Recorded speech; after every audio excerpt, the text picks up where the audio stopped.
Hola, yo soy Alina. Hola, yo soy Carlos y esto es Blablamos, El podcast dedicado al entretenimiento con temas de música, series, películas, turismo y más. Continuaremos hablando sobre la historia de la música. Y el día de hoy hablaremos sobre la primera parte de la música en la época barroca. ¿Sabías que? La música barroca es uno de los estilos de la generalmente llamada música clásica. ¿Sabías que? Se caracteriza por la aparición de la tonalidad o el uso del bajo continuo. ¿Sabías que? Los catálogos de las obras de Bach en alemán eran conocidas como BWV, que significaba Bachwerke Versailles. ¿Sabías que? En la época barroca aparecieron grandes compositores como Claudio Monteverdi, Antonio Vivaldi y Johann Sebastian Bach, entre otros.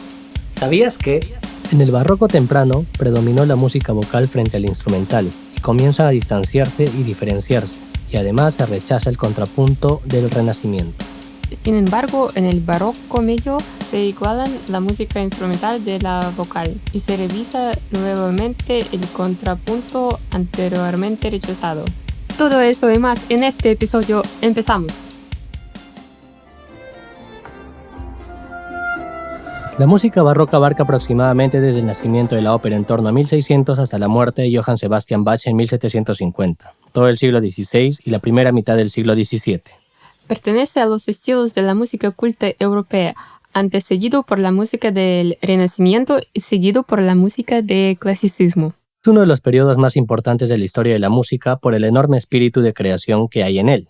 Surgen músicos de primerísima línea, entre los que destacan Johann Sebastian Bach, Georg Friedrich Händel, Antonio Vivaldi, Domenico Scarlatti, Georg Philipp Telemann, Jean-Baptiste Lully, Arcangelo Corelli, Claudio Monteverdi, Jean-Philippe Rameau y Henry Purcell. Vaya grupo de músicos, ¿verdad, Alina? Pues sí, todos son increíbles. La inmensa mayoría de los compositores de la época barroca trabajaban al servicio de mecenas o patrocinados pertenecientes a la alta aristocracia o al alto clero. Reyes, príncipes alemanes, cardenales, arzobispos o instituciones religiosas como catedrales o conventos notables. Solían completar sus ingresos con la edición y venta de sus propias obras impresas. En todos los casos eran intérpretes que tocaban y dirigían sus propias obras, compuestas en general para las funciones indicadas por su patrón: liturgia, música de cámara, música ceremonial, etc. Pues en esta era ya comenzaron a aparecer músicos fuera de serie. Realmente sí, Carlos. El término barroco se tomó de la arquitectura, que significaba algo retorcido, por así decirlo. Una construcción pesada, elaborada, envuelta, como una perla deformada o una joya falsa. Sin embargo, en el siglo XVIII se usó en sentido peyorativo o negativo para describir las características del género musical del siglo anterior, que se consideraba tosco, extraño, áspero y anticuado. Sí, y como principales características tenemos que, a diferencia del Renacimiento, la música no trata de servir sin más a la palabra, sino de sobrepasarla, de cantarla afectivamente. Se impone el sistema armónico, es decir, la tendencia vertical no horizontal como en el Renacimiento, por lo que las voces tienen una importancia diferente. Hay una principal y las demás sirven de acompañamiento armónico. Esto se llama monodía acompañada.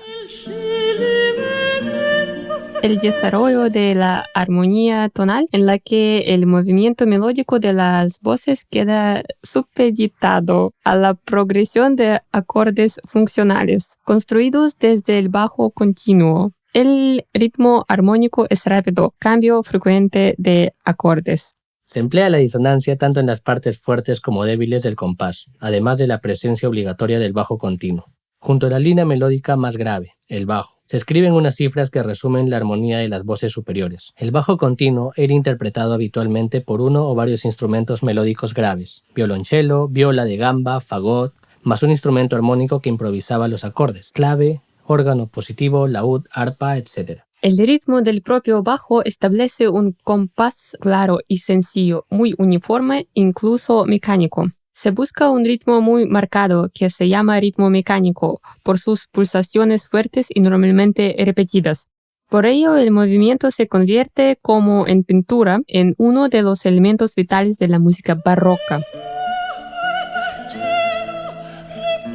El desarrollo de un lenguaje instrumental propio diferenciado del vocal, con adaptación de la escritura musical a cada tipo de instrumento, escritura idiomática. En los teatros de ópera aparece la orquesta, con predominio de instrumentos de cuerda frotada, base de la actual orquesta sinfónica. La aparición de nuevas formas vocales e instrumentales, la ópera, el oratorio y la cantata entre las primeras, y el concierto, la sonata y la suite entre las segundas. El gusto por los fuertes contrastes sonoros, entre coros, entre familias instrumentales o entre solista y orquesta, materializado en la policoralidad y el estilo concertante, por oposición a la uniformidad de texturas y timbres habitual en el Renacimiento. El amplio espacio dejado a la improvisación tanto en obras libres como en las ya escritas en formas de ornamentación. Ya no son intercambiables los diversos tipos de música, es decir, la música instrumental no se puede cantar y viceversa. Comienza a diferenciarse claramente estos dos estilos. Además, hay que resaltar los instrumentos más importantes de esta época como la clave, el órgano, el violín, la viola, viola de gamba, laúd, fagot, violonchelo, flauta y oboe. Otro de los puntos importantes en esta época fue la estética y función de la música barroca.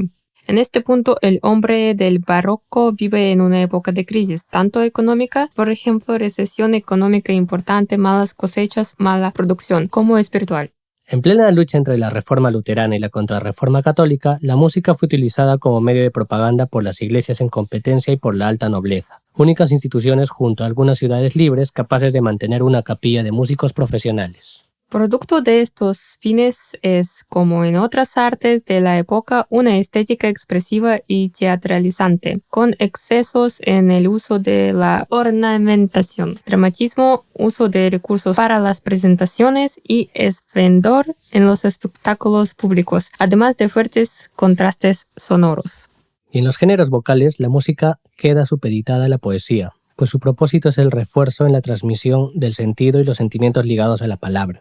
El espectáculo de mayor éxito y que mejor resume el gusto y la estética de la época será la ópera. Fusión de poesía, música y teatro. La claridad en la dicción de los textos es por ello condición fundamental, impuesta tanto en la música religiosa como en la teatral. Gracias a esto tuvimos la aparición del estilo recitativo. Otro de los puntos importantes en esta época fue la diversificación de estilos, pues en la época barroca se rompió la unidad de estilos musicales de la Europa renacentista. Convivieron diversos estilos, utilizados con plena conciencia por los compositores según el lugar en el que trabajasen y el género musical practicado. Una primera diferenciación se daba entre el stile antico o stilus gravis, consistente en la permanencia de la vieja polifonía renacentista, marginal pero vigente, por ejemplo durante todo el siglo XVII en parte de la música religiosa italiana y española, contra el estilo moderno o stilus luxurians, ya plenamente barroco y generalizado en la música teatral y de cámara. Así, Monteverdi escribió su mesa de capella como ejemplo del estilo antico, y Bach denominaba música concertada a sus cantatas de iglesia por contraposición a motetes o corales más sencillos.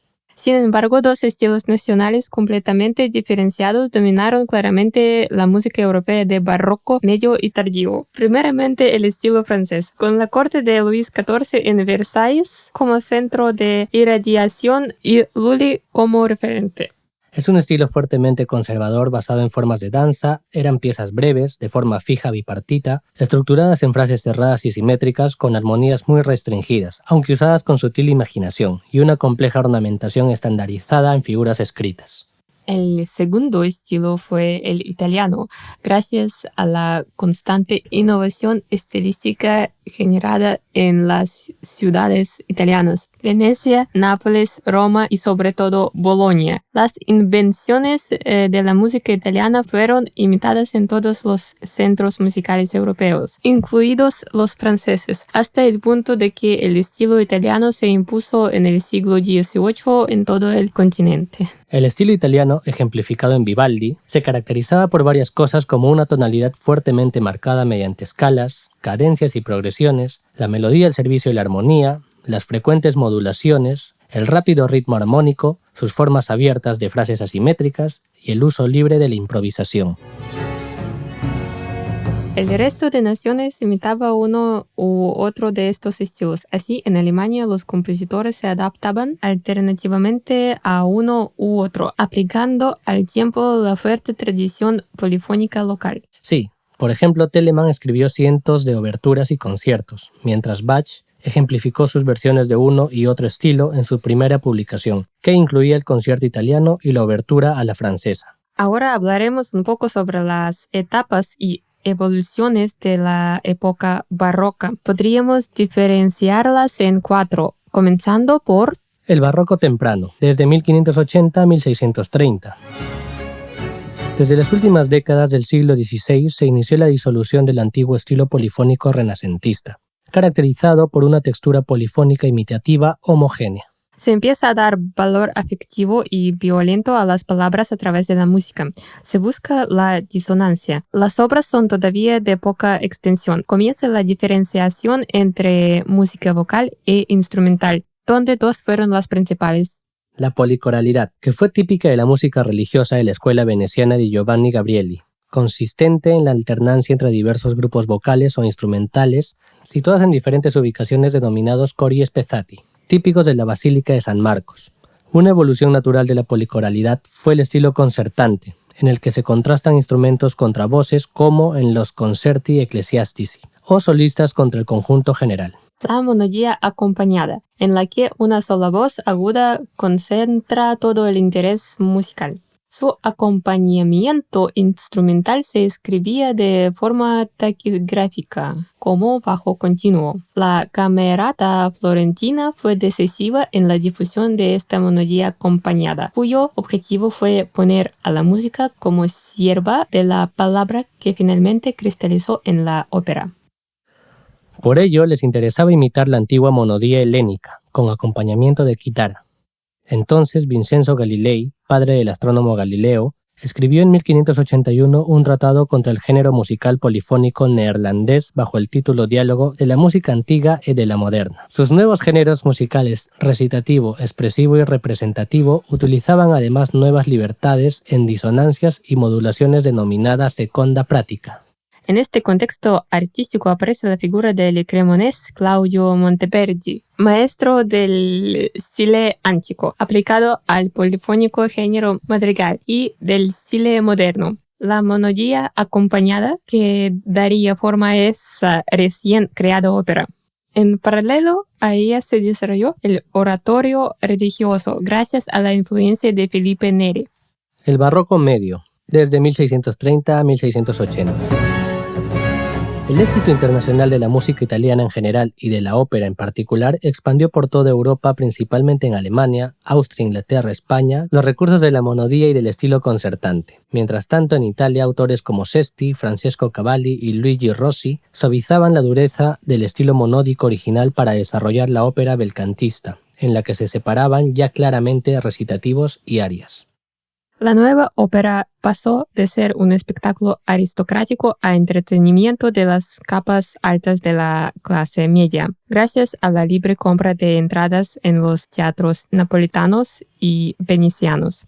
La ópera francesa, bajo diversos nombres, comenzó su despegue en la corte de Luis XIV, en el mismo tiempo y lugar en que la familia Hotteterre desarrollaba los nuevos instrumentos de madera barrocos como el oboe, fagot, flauta travesera y de pico, y en que se fijaba la suite instrumental francesa. En el norte de Italia, como en Módena, Venecia y sobre todo la escuela boloñesa, la música instrumental siente las bases de la tonalidad y de las formas del barroco tardío. Autores como Legrenzi, Casati, Alessandro Stradella o Vitali convierten la vieja canzona en la nueva sonata en trío, de acusado carácter virtuoso y contrapuntístico, y de esta manera podemos ver cómo la música comienza a tomar la forma de cómo la conocemos hoy, en esta gloriosa época de la ópera y la cantata.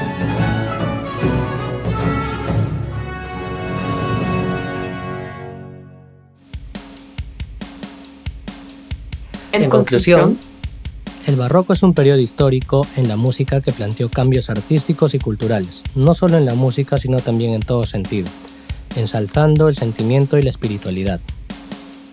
El barroco es un periodo en el cual se busca una codificación de todos los parámetros musicales como forma de ordenar y racionalizar la música. Si antes no sabíamos nada, ahora sabemos algo. Y si sabíamos algo, ahora sabemos más. Esto fue Blablamos, nos vemos en el siguiente episodio. Gracias por escucharnos, síguenos en nuestras redes sociales en Facebook, Instagram, YouTube, Twitter, TikTok, Spotify. Hasta la próxima.